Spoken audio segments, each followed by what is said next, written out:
যে 2019 সালে Harvard university একটা গবেষণা করেছিল।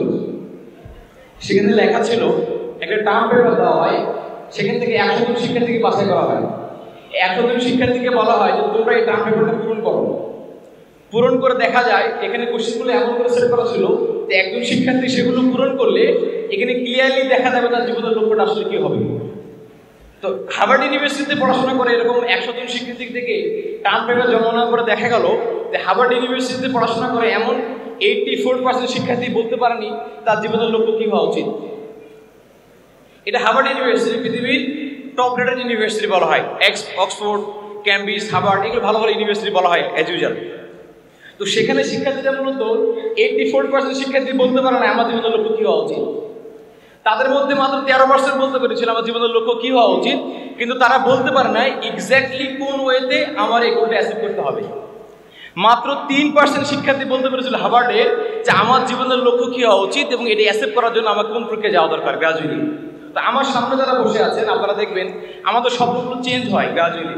তখন ছোটবেলায় আমি ছিলাম, আমাকে জিজ্ঞেস করতো তুমি কি হবা, আমি বলতাম আমি ডাক্তার হবো, ইঞ্জিনিয়ার হবে, টেন্টের সমাজে একটা আছে ঠিক না, আমি ডাক্তার হবো, ইঞ্জিনিয়ার বা উকিল হবো, আমি জাহাজ হবো বলে ফেলে আমাদের ভাইরা। এরপরে এসএসসি ইন্টারমিডিয়েট পরীক্ষা দেওয়ার পরে একটু চেঞ্জ হয়ে যায়। অনেকে বলে আমি শিক্ষক হবো, ব্যবসায়ী হবে, গবেষক হবো। এরপর অনার্স সম্পূর্ণ করার পরে তারা আবার চেঞ্জ করে ফেলে। অনেকে প্ল্যান করে আমি বিসিএস ক্যাডার হবো। যখন 2-1 বছর ট্রাই করার পরে বিসিএস পরীক্ষা উত্তীর্ণ হতে পারে না, তখন তিনি বলেন না এটা আমাদের সম্ভব নয়।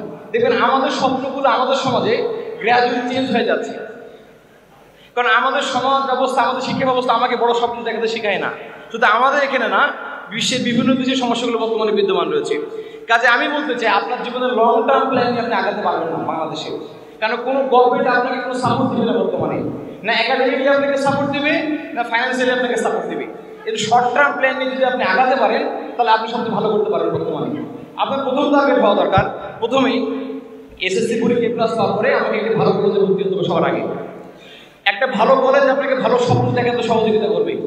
একটা ভালো কলেজের শিক্ষকরা আপনাকে ভালো মোটিভেশন দিবে। আমার পর্যন্ত দেখা একটি মাত্র কলেজ, সেটি হচ্ছে এনডিসি, নটরডেম কলেজ। আমি দেখেছি শিক্ষকরা সরাসরি এখানে গাইডলাইন প্রদান করে how to get admission in university. তারা সরাসরি শিক্ষা দেয় কিভাবে একজন ভালো ছাত্র হওয়া যায়। এর বাইরে আমি আমাদের বিশ্ববিদ্যালয় লেভেল থেকে শুরু করে কলেজ লেভেল পর্যন্ত কোথাও দেখিনি কোনো জায়গাতে ভালো মোটিভেশন দেওয়া হয়। কাজে নটরডেমের বাইরে অসংখ্য ভালো ভালো কলেজ রয়েছে। আমি অনুরোধ করব এই কলেজগুলোতে সবার আগে আপনি ভর্তি হওয়ার চেষ্টা করেন। সেকেন্ড অফ অল হলো এই কলেজে ভর্তি হওয়ার পরে 2 নম্বর টার্গেট থাকা দরকার যে এইচএসসি পরীক্ষাতে আমাকে অবশ্যই A+ অথবা গোল্ডেন A+ পাওয়া দরকার, অথবা ভালো রেজাল্ট করা দরকার। কারণ উইদাউট A+ আপনি কখনো বুয়েটে পরীক্ষা দিতে পারবেন না। গোল্ডেন A+ না পাওয়া পর্যন্ত আপনি বুয়েটে কখনো চান্স পাবেন না, কুয়েটে কখনো আপনি পরীক্ষা দিতে পারবেন না, রুয়েটে আপনি অ্যাপ্লাই করতে পারবেন না। যদি ন্যূনতম A+ না পান তাহলে আপনি কখনো মেডিকেলে অ্যাপ্লাই করতে পারবেন না, কোনো মেডিকেল পরীক্ষা আপনি দিতে পারবেন না। এই জন্য ইন্টারমিডিয়েটে ভালো কলেজে যাওয়ার পরে প্রথম টার্গেট হওয়া দরকার আমাকে একটা ভালো রেজাল্ট তৈরি করতে হবে। দেন আপনাকে একটা ইউনিভার্সিটি যাওয়ার স্বপ্ন দেখতে হবে। এরকম যদি আপনি ইয়ার ভিত্তিক টার্গেট নিয়ে আস্তে আস্তে আগাতে পারেন তাহলে আমার মনে হয় শর্ট টার্ম গোলগুলো আপনাকে অ্যাচিভ করা সহজ হবে। আপনার আব্বা আম্মা থেকে শুরু করে শিক্ষা প্রতিষ্ঠান আপনাকে হেল্প করতে পারবে। এর বাইরে বিশাল প্ল্যান নিয়ে যদি আপনি শুরুতে আগাতে চান তাহলে আমার মনে হয় একটা ফেইল হওয়ার সম্ভাবনা বেশি থাকে সেখানে। তো আমি শুরুতেই কিছু হতাশার গল্প আপনাদের বলতে চাই। দেখুন, আমাদেরকে যারা পড়াশোনা করায়, যে একাডেমিক সিস্টেমে আমরা পড়াশোনা করে উত্তীর্ণ হই, আলটিমেটলি এখানে কোনো ভালো মানুষ তৈরি হয় না। বর্তমানে বাংলাদেশে 45% মানুষ বেকার। Dhaka university, Jahangirnagar university, Jagannath, Chittagong, Rajshahi, Dhaka college থেকে পড়াশোনা করে বর্তমানে সার্টিফিকেটধারী 45% যুবক বর্তমানে বেকার। শুধু তাই না, বিভিন্ন বিশ্ববিদ্যালয়, সরকারি কলেজ, ব্যাংকগুলো দেখবেন অসংখ্য পরিমাণ দুর্নীতি হচ্ছে। যারা গ্রাজুয়েশন সম্পূর্ণ করে ভালো চাকরি পরীক্ষা উত্তীর্ণ হয়ে যারা বড় বড় চাকরি নিচ্ছে অফিসারগুলো, তারা হিউজ অ্যামাউন্ট টাকা দুর্নীতি করতেছে। তাহলে এটাই ইনশিওর করে আমাদের শিক্ষা ব্যবস্থা একদিকে আমাকে ভালো চাকরি দিতে পারছে না, সেকেন্ড অফ অল আমাদের শিক্ষা ব্যবস্থা আমাদের বেকারত্ব সমস্যার সমাধান করতে পারছে না। তাহলে যে শিক্ষা ব্যবস্থা আপনি আগামী দিনে পড়ার স্বপ্ন দেখছেন, এই শিক্ষা ব্যবস্থা হয়তো বা আগামী দিনে আপনাকে ভালো কিছু নাও দিতে পারে। আমাদের কোনো ভালো শিক্ষক নাই। যিনি ফিজিক্স পড়াশোনা করাবেন আমাকে, তিনি পরীক্ষা দেন, নিবন্ধন পরীক্ষা। পরীক্ষা হয় বাংলা, ইংলিশ, সাধারণ জ্ঞান, গণিত। যিনি বাংলা ক্লাস নেবেন তার ক্ষেত্রে সেম পরীক্ষা, বাংলা, ইংলিশ, সাধারণ জ্ঞান, গণিত। যিনি ইংলিশে ক্লাস নেবেন তার ক্ষেত্রে সেম পরীক্ষা, বাংলা, ইংলিশ, সাধারণ জ্ঞান, গণিত। তাহলে দেখুন একজন যিনি ফিজিক্সে ক্লাস নেবেন তার দেখা দরকার ছিল আমাদের তিনি ফিজিক্সে এক্সপার্ট কিনা, তার পিএইচডি পোস্টারগুলো আছে কিনা, তারপরে তিনি স্কুল কলেজে সেখানে ক্লাস নিতে পারবেন। যদি এরকম আমরা শিক্ষক পেতাম তাহলে আমাদের মধ্য থেকে একদল ভালো মেধাবী তৈরি হতে পারতো। কিন্তু আমাদের শিক্ষা ব্যবস্থার মধ্যে এই মাধ্যমে আমরা ভালো শিক্ষক পাচ্ছি না, যার ফলে একজন ভিশনারি শিক্ষার্থী হিসেবে আমরা গড়ে তুলতে পারছি না। এটা আমাদের সবচেয়ে বড় সংকট, 1 নম্বর। 2 নম্বর হতাশার গল্প হচ্ছে শিক্ষা ব্যবস্থা থেকে আপনাদের কোনো বাজেট নাই। এই যে সাদিক গান ভাই ঢাকা ইউনিভার্সিটি থেকে পড়াশোনা করেছেন, আমাদের প্রধান অতিথি সাদর শিবিরের কেন্দ্রীয় সভাপতি জগন্নাথ থেকে পড়াশোনা করেছেন, আমি রাজশাহী ইউনিভার্সিটি থেকে পড়াশোনা করেছি। আমরা দেখেছি ফ্যাকাল্টিতে যারা ফার্স্ট হয়, ফার্স্ট সেকেন্ড থার্ড ফোর্থ হয়, এদেরকে বছরে মাত্র 1200 টাকা দেওয়া হয় ফার্স্ট হওয়ার পরে। এই 1200 টাকা দিয়ে বর্তমানে চানাচুর মুড়ি ঠিক মতো খাওয়া যায় না, সিঙ্গারা তো দূরের কথা। একজন শিক্ষার্থী ফ্যাকাল্টিতে ফার্স্ট সেকেন্ড থার্ড ফোর্থ হওয়ার পরে তাকে মাত্র দেওয়া হয় 1200 টাকা 1300 টাকা মাত্র দেওয়া হয়, এখন বাড়তে পারে সামান্য পরিমাণে। মনে রাখবেন আপনার ভালো রেজাল্ট করার জন্য, আপনার আর্থিক সমস্যার সমাধান করার জন্য গভর্নমেন্ট থেকে কোনো বাজেট আপনাকে দেওয়া হবে না। এবং আপনি যদি মনে করেন যে স্কলারশিপ নিয়ে আপনি বাইরে যাবেন, সেখান থেকে গভর্নমেন্ট আপনাকে কোনো হেল্প করবে না। কাজেই সরকারের পক্ষ থেকে আপনি কোনো ধরনের আর্থিক অনুদান বর্তমানে আপনি সহযোগিতা নাও পেতে পারেন, এটা আমাদের সবচেয়ে বড় সংকট। কিন্তু আপনি খেয়াল করে দেখবেন যারা স্কুল কলেজে পড়াশোনা করেছেন, আমাদের স্কুলে কোনো ভালো সেমিনার লাইব্রেরি নেই যেখান থেকে ভালো ভালো বিদেশি বই থেকে জ্ঞান নেওয়া যাবে। আমাদের এখানে ভালো ল্যাব নেই যেখানে আমরা গবেষণা করতে পারি স্কুল লেভেলে, কলেজ লেভেলে। আমাদের জন্য ভালো কোনো কম্পিউটার ল্যাব নেই যেখান থেকে আমরা এখন থেকে কম্পিউটার এক্সপার্ট হয়ে গড়ে উঠবো। আমাদের জন্য কোনো সুযোগ পুরো নেই, কোনো বাজেট বরাদ্দ বর্তমানে নাই। এটা আমাদের অন্যতম একটা হতাশার কারণ। থার্ড অফ অল হলো আমাদের এই শিক্ষা ব্যবস্থার মধ্য থেকে বর্তমানে আমরা ভালো মানুষ তৈরি করতে পারছি না, আমরা ব্যর্থ হচ্ছে এখান থেকে। আপনারা দেখে থাকবেন গত শিক্ষা ব্যবস্থা শিক্ষা কমিশনের মধ্যে লেখা ছিল যে ধর্মীয় শিক্ষাকে বা আদর্শ শিক্ষা ঐচ্ছিক করা হয়েছে এখানে, যার ফলে আমাদের একাডেমিকলি আমরা ভালো কোনো জ্ঞান পেয়ে ভালো মানুষ তৈরি করতে পারছি না। এটা আমাদের অনেক এটা বড় ব্যর্থতার কারণ। এই জায়গাগুলো থেকে বের হয়ে আসার পাশাপাশি আমাদের কিছু কাজ এখন করতে হবে। এত সীমাবদ্ধতা, এত অবস্থাকল পার করে আমাদের শিক্ষার্থী বন্ধুরা ভালো রেজাল্ট করছে। দেখুন আপনার ইচ্ছার কোনো মূল্যায়ন বাংলাদেশে নাই। আমার ইচ্ছা ছিল আমি গ্রাজুয়েশন কমপ্লিট করবো অ্যাকাউন্টিং ডিপার্টমেন্ট থেকে। আমি অ্যাডমিশন পরীক্ষা দিয়ে চান্স পেলাম, আমাকে পড়তে হলো এইচআরএম নিয়ে, ম্যানেজমেন্ট নিয়ে পড়াশোনা করতে হলো। আমার ইচ্ছার কোনো মূল্য নাই। আপনারা যদি এরকম মনে করেন যে গভর্নমেন্ট আপনাকে ইচ্ছার মূল্য দেবে তাহলে আপনারা ভুল করবেন। এই যে আপনার মাথার উপরে চলছে টমাস আলভা এডিসন, আপনি দেখতে পাচ্ছেন তার আব্বা আম্মা চাইতো যে তিনি মেডিকেলে পড়াশোনা করবেন। টমাস বাসা থেকে পালিয়ে গিয়ে তিনি বিশ্ববিদ্যালয়ে ফিজিক্সে ভর্তি হয়েছেন। কারণ আপনি যদি কেউ মনে করেন আমি ফিজিক্সে পড়াশোনা করে ভালো বিজ্ঞানী হবো, ঢাকা ইউনিভার্সিটির ভিসি স্যারকে গিয়ে বলবো স্যার আমাকে আপনি ফিজিক্সে ভর্তি করাই নেন, আপনি যাবেন আপনাকে সেখান থেকে ঘুরে দিয়ে পাগল বলে দেখবেন, কোনো স্পেস আপনাকে দিবে না। কাজে আপনার ইচ্ছার এখানে কোনো মূল্য নাই। যদি আপনি পরীক্ষাতে এ প্লাস নাও পান, আপনারা দেখবেন আপনাদের ফ্রেন্ড যারা এ প্লাস পায় নাই তাদের পরিবার থেকে চাপ দেওয়া হয় যে তোমার বন্ধু বান্ধবী এ প্লাস পাইলে তুমি কেন পাবো না, তোমাকে আমার পড়াশোনা করে নাই। এই চাপের কারণে দেখবেন অনেক শিক্ষার্থীরা সুইসাইড করে মারা যাচ্ছে বর্তমানে এখন। তো সমাজ ব্যবস্থা মূলত আপনাকে সাপোর্টিভ না, পরিবার আপনার সাপোর্টিভ না, আপনার স্বপ্নগুলোকে চিন্তা করতে পারে না, এমন শিক্ষা ব্যবস্থা মূলত আমরা আস্তে আস্তে বেড়ে উঠছি। এই সকল কিছুর বাইরে আগামী দিনে যদি আপনি কিছু ভালো করতে চান তাহলে অবশ্যই আপনি কিছু জ্ঞান অর্জন করতে হবে। শিক্ষা ব্যবস্থা ভালো না, পরিবার থেকে সাপোর্ট আপনি নাও পেতে পারেন, গভর্নমেন্টের সমস্যা থাকতে পারে, এর বাইরে কয়েকটি কাজ যদি আপনি এখন থেকে করতে পারেন তাহলে আমরা মনে করি আগামী দিনে যতগুলো চ্যালেঞ্জ আছে না কেন এগুলো ফেস করে আপনি ভালো কিছু করতে পারবেন। ফার্স্ট অফ অল হলো প্রত্যেক শিক্ষার্থীকে আপনাদেরকে একাডেমিক্যালি এক্সেলেন্ট হতে হবে। It doesn't mean that you have to get A+ in every examination. It means that you have to know the core admitted feature of the every subject. প্রত্যেক সাবজেক্টের মূল বিষয়গুলো আপনাকে জানতে হবে। চাকরিতে যখন আপনারা ভাইবা দিতে যাবেন আপনার চেহারা দেখে না, আপনার গেস্টার পোস্টার বডি ল্যাঙ্গুয়েজ তারা কখনো দেখেন, তারা দেখে সিভিতে আপনার ভালো রেজাল্ট আছে কিনা। তারা মনে করে there is a common concept in every corporate level. The boy got a good result in examination. If he get a chance in my company, he also put in my company. তারা মনে করে যে ছেলেটা অনেক কষ্ট করে A+ পেয়েছে, golden A+ পেয়েছে, তাকে আমি চাকরি দিলে সে আমার কোম্পানির জন্য অনেক কষ্ট করতে পারবে, কারণ পড়াশোনা সে অনেক কষ্ট করে এখানে করেছে। এটা কমন কনসেপ্ট। সিভি শর্টিং এর প্রথম প্রক্রিয়া হলো আপনার এক্সট্রা কারিকুলাম অ্যাক্টিভিটিস আছে কিনা 1 নম্বর, আর 2 নম্বর দেখা হয় আপনার রেজাল্ট ভালো কিনা। সিভি জমা পড়েছে 5000, সেখান থেকে 4000 বাদ দিয়ে দিবে, শুধু রেজাল্ট দেখে 1000 রেখে দিবে, এখান থেকে ভাইবা নিয়ে পরীক্ষা নিয়ে তারপর আপনাকে চাকরির জন্য ব্যবস্থা করা হবে। 2 নম্বর যে গুণাবলী বিষয় হলো সেটা হচ্ছে আপনাকে অবশ্যই ল্যাঙ্গুয়েজ প্রফিসিয়েন্সি জানতে হবে, ভাষাগতভাবে আপনাকে দক্ষ হতে হবে। ভাষা বিজ্ঞানী গ্যাটে বলেছেন যে ব্যক্তি পৃথিবীতে মাত্র একটি ভাষা কথা বলতে পারে সে মূলত নিরক্ষর, তার কোনো জ্ঞান নাই। কারণ পৃথিবীর সকল জ্ঞান এক বইয়ে পাওয়া যায় না, এক ভাষায় পাওয়া যায় না, বিভিন্ন ভাষায় লেখা আছে এখানে।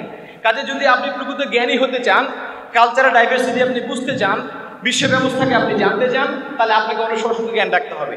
There is a common question in every variable in BCS, government or non-government sectors.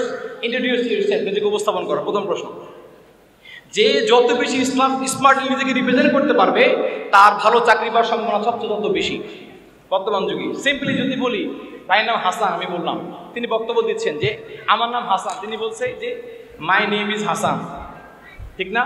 I am from Dhaka, সেইভাবে বলতেছি। আর কোনো শিক্ষিত বলবে my name's Hasan, my name's Mahmudul Hasan, my friends and family call me Hasan, so you can call me Hasan. আমি শিখিয়ে দিচ্ছি যে আমার ফ্রেন্ডস অ্যান্ড ফ্যামিলি আমাকে হাসান করে ডাকে, তুমি আমাকে হাসান বলে ভাই বলে কল করতে পারো, কোনো অসুবিধা নাই। This is smartness. তো আপনি যখন নিজেকে রিপ্রেজেন্ট করবেন যে কোনো ভাষাতে, আপনি সর্বোচ্চ ভালোভাবে ব্যবহার করতে হবে আপনাকে। যদি এরকম ল্যাঙ্গুয়েজ প্রফিসিয়েন্সি আপনার থাকে, বাংলা, ইংরেজি, আরবি, উর্দু, ফার্সি, স্প্যানিশ, চাইনিজ, যে কোনো একটি ভাষা, বাংলা ভাষা যদি আপনি করতে পারেন, তাহলে আগামী দিনে বড় বড় জায়গার যেগুলো আপনার জন্য উন্মুক্ত হয়ে যাবে। ভালো চাকরি, ভালো পড়াশোনা, একাডেমিক্যালি স্কলারশিপ নেওয়া, এই সবগুলো আস্তে আস্তে আপনার জন্য উন্মুক্ত হয়ে যাবে। কাজে এই যে ফাঁকা সময় আপনারা পার করছেন বর্তমানে, এসএসসি পরীক্ষা দেওয়ার পরে A+ পাওয়ার পরে একটু ভালো লাগে, ঘোরাঘুরি করতে ভালো লাগে, কেউ বলে কি পেয়েছে, রেজাল্ট কি তোমার, A+ পেয়েছি, শুনতে ভালো লাগে। তখন এই জায়গাটা একটু ভালো লাগা কমাই দিয়ে আপনারা দয়া করে ল্যাঙ্গুয়েজের দিকে মনোযোগ দেন, কমিউনিকেশন স্কিলটা আপনি ডেভেলপ করেন। এটা আগামী দিনে অনেক কিছু ভালো কাজ আসবে আপনাদের জন্য ইনশাল্লাহ। থার্ড হলো, আমি সেটা বলতে চাই, আইটি এফিসিয়েন্সি আপনার লাগবে। This is the age of information and technology. No IT no job. There is a common slogan, no IT no job. আপনি আইটি জানেন, আপনি কোনো চাকরি পাবেন না। আগামী দিনে 5 থেকে 7 বছর পরে বড় বড় ব্যাংকগুলো সব বন্ধ হয়ে যাবে। নগদ গ্রহণ, নগদ প্রদানের যে বুথগুলো থাকে ব্যাংকের মধ্যে, এগুলো আপনার সামনে থাকবে না, এগুলো সব বন্ধ হয়ে যাবে অটোমেটিকলি। এবং যারা সাইবার সিকিউরিটি এক্সপার্ট, তারা রুমের মধ্যে বসে বসে ব্যাংকগুলো পরিচালনা করবে। আর যারা আগামী দিনে এই এআই এর কাজ জানবে না, সাইবার সিকিউরিটির কাজ জানবে না, গ্রাফিক্সের কাজ জানবে না, সার্ভার ম্যানেজমেন্টের কাজ জানবে না, তারা আগামী দিনে কোনো চাকরি পাবে না। বর্তমানে যে কোনো ব্যাংকে চাকরি করতে গেলে, পিএনও চাকরি পেতে হলে আপনাকে এক্সরে কাজ জানতে হয়। কাজেই আপনারা জেনজি বলা হয় আপনাদেরকে, জেনজির সংখ্যা হয়তো আপনারা জানেন, যাদের জন্ম 1996 থেকে 2012 সালের মধ্যে জন্ম হয়েছে তাদেরকে বলা হয় জেনজি। কারণ এই সময়ের মধ্যে পৃথিবীতে আইটিতে রেভলিউশন হয়েছিল, ডেভেলপ হয়েছিল। কাজে মনে করা হয় যারা আগামী দিনে আইটিতে বেশি উন্নত হবে, এই জেনারেশনটা হবে, তাদেরকে বলা জেনজি।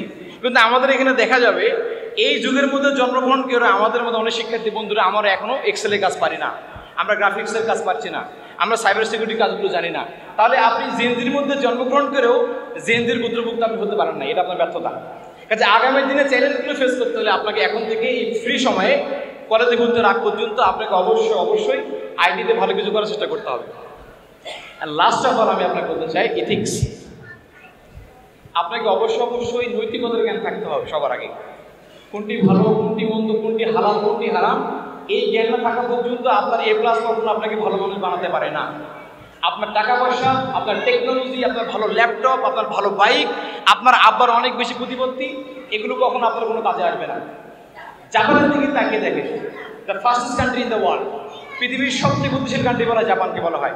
টাকার কোনো অভাব নাই, গাড়ি বাড়ির কোনো অভাব নেই সেখানে। কিন্তু জাপানে দেখবেন গত বছর 2024 সালে 6 মাস শুধুমাত্র জানুয়ারি থেকে জুন পর্যন্ত 40,000 মানুষ মারা গিয়েছে হিকোকোমরি রোগে। এই রোগের নাম হচ্ছে একাকিত্ব রোগ, মানুষ একাকী থেকে মারা যায়। জাপানে পরিবারগুলো আজকে বিচ্ছিন্ন, জাপানে কোনো ধর্মীয় শিক্ষা নাই। জাপানে হাজব্যান্ড ওয়াইফ যখন রেস্টুরেন্টে খেতে যায় তখন হাজব্যান্ড তার বিল পে করে, স্ত্রী তার বিল পে করে। জাপানে গত বছরে 4,000 মানুষের লাশকে পাওয়া গিয়েছে, আব্বা আম্মার লাশকে পাওয়া গিয়েছে, যে আব্বা আম্মার লাশ বাসার মধ্যে মারা গিয়েছে, আব্বা মরে পচে গন্ধ বের হয়েছে, 1 বছর পরে লাশের খোঁজ পাওয়া গিয়েছে। তার সন্তান তার আব্বা আম্মাকে কখন দেখতেও জানে বাসায় কি অবস্থার মধ্যে আছে। জাপানে পারিবারিক শিক্ষা, ধর্মীয় শিক্ষার অভাবে আজকে পরিবারগুলো ভেঙে যাচ্ছে। এবং জাপানি গভর্নমেন্ট মনে করছে যে আগামী দিনে আমার জাতি বিলুপ্ত হতে পারে সামনে। এই জন্য জাপানি গভর্নমেন্ট বর্তমানে সপ্তাহে 3 দিন অফিস ছুটি দিয়েছে, যাতে করে হাজব্যান্ড ওয়াইফ বাসায় যায়, সন্তানদের খোঁজ খবর নিতে পারে, এমন একটা জাতি তৈরি তারা কেন। তাদের টাকা পয়সার কোনো অভাব নাই, টেকনোলজির কোনো অভাব নাই, অভাব শুধুমাত্র নৈতিক শিক্ষা, পারিবারিক শিক্ষা, ধর্মীয় শিক্ষার জ্ঞানের অভাব। ফলে জাপান আজকে অনেক সংকটের মধ্যে রয়েছে।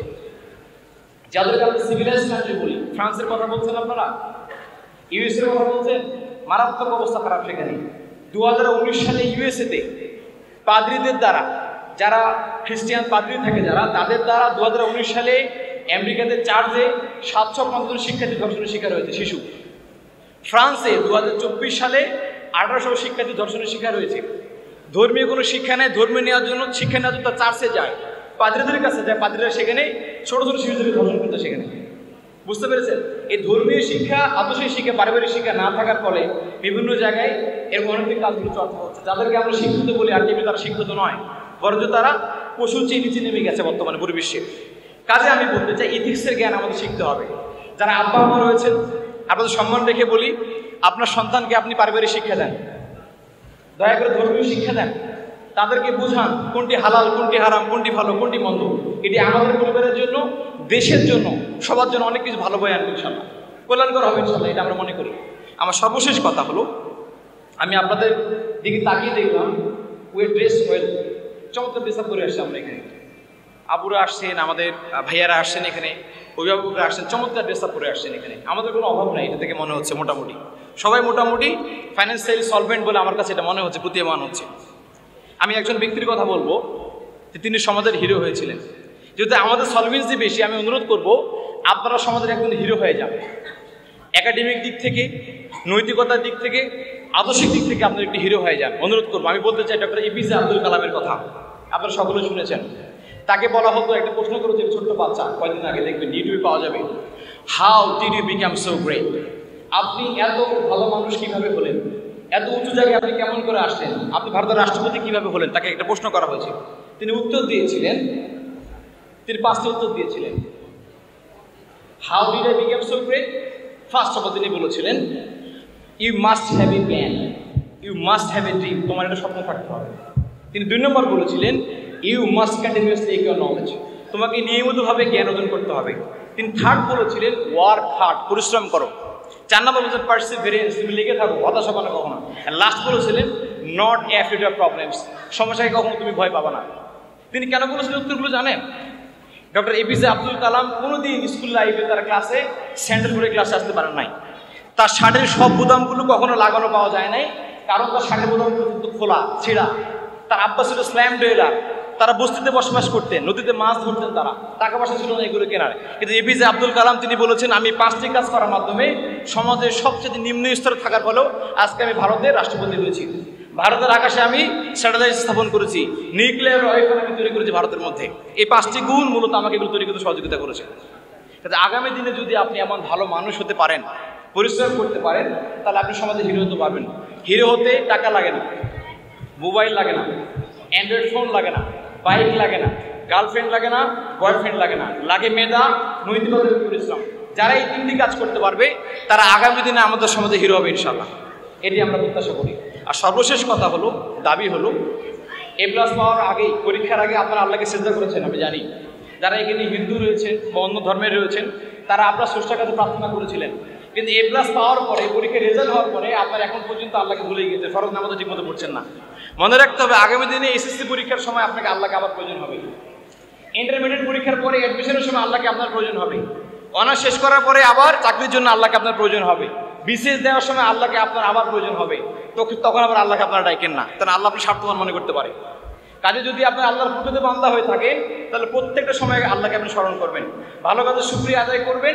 লা ইন শাকারতুম লা আজিদান্নাকুম ওয়া লা ইন কাফারতুম ইন্না আযাবি লাশাদীদ। তুমি আল্লাহ শুকরিয়া আদায় করলে আল্লাহ তোমাকে আরো বহুগুণে বৃদ্ধি করে দিবেন, আর না শুকরিয়া হও, অকৃতজ্ঞ হও, আল্লাহ তোমাকে ধ্বংস করে দিবেন আযাব দিয়ে। কাজে আপনারা যারা A+ পেয়েছেন আজকে গিয়ে আল্লাহ শুকরিয়া আদায় করবেন, আল্লাহকে সিজদা করবেন। আর যারা অন্য ধর্মে রয়েছেন আপনারা আপনার স্রষ্টার কাছে প্রার্থনা করবেন যাতে করে আগামী দিনগুলো ভালো হয়। এটা আপনি আপনার জীবনের শেষ মুহূর্ত পর্যন্ত কন্টিনিউ করবেন, দেখবেন আল্লাহর মধ্যে অগাধ আস্থা বিশ্বাস যার থাকবে তিনি জীবনের প্রতিটি স্তর ভালো করতে পারবেন ইনশাআল্লাহ। আমি দোয়া করছি আপনারা সেই স্বপ্নের বৃক্ষের মতো হন, যে বৃক্ষের দিকে আমরা ঢিল ছুঁড়ে মারি সেই বৃক্ষ আমাদেরকে সমুষ্ট ফল উপহার দেয়। যে গাছের দিক থেকে আমরা ফুল ছিঁড়ে নিই সে কষ্ট পেলে আমাদেরকে এক রাস গন্ধ, চমৎকার গন্ধ উপহার দেয়। আমরা এমন বৃক্ষ হওয়ার জন্য আপনাকে উদাত্ত আহ্বান জানাচ্ছি। আর ইসলামী ছাত্র শিবিরের জায়গা থেকে প্রত্যেকটা প্রতিষ্ঠানে আমরা রয়েছি, আপনার যে কোনো সমস্যা যদি হয় আমরা আপনাকে হেল্প করতে পারবো। আমাদের গবেষণা উইংস রয়েছে, একাডেমিক্স উইংস রয়েছে, লিটারেচার উইংস রয়েছে, ডিবেট উইংস রয়েছে। যে কোনো জায়গায় যদি আপনি কাজ করতে চান আমাদের সাথে আপনারা কোর্ডিয়ালি ওয়েলকাম। আমরা আশা করছি আগামী দিনে প্রত্যেকটা প্রতিষ্ঠানে আপনাদের সাথে আমাদের দেখা হবে। আপনারা ভালো থাকবেন, সকলে সুস্থ থাকবেন। আজকের মধ্যে বিদায় নিচ্ছি। আসসালামু আলাইকুম রহমতুল্লাহ।